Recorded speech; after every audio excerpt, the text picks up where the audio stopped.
You know that Airtel and Jio have both rolled out their 5G services in India, and this is how you can check whether your device is compatible with the 5G network or not.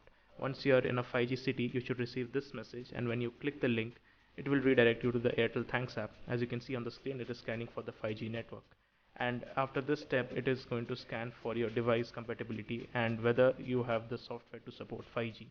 The problem that Apple users are facing right now is that the device is compatible, but the software is not allowing it to run 5G. It has been addressed by Apple and Airtel together, and they will be rolling out a software update very soon. It is happening because that Airtel is running on non-standalone 5G and Jio will be supporting the standalone 5G network. My take on this is Apple is going to launch this iOS 16.0.3 update, and after that it will be really smooth with all the 5G compatibility.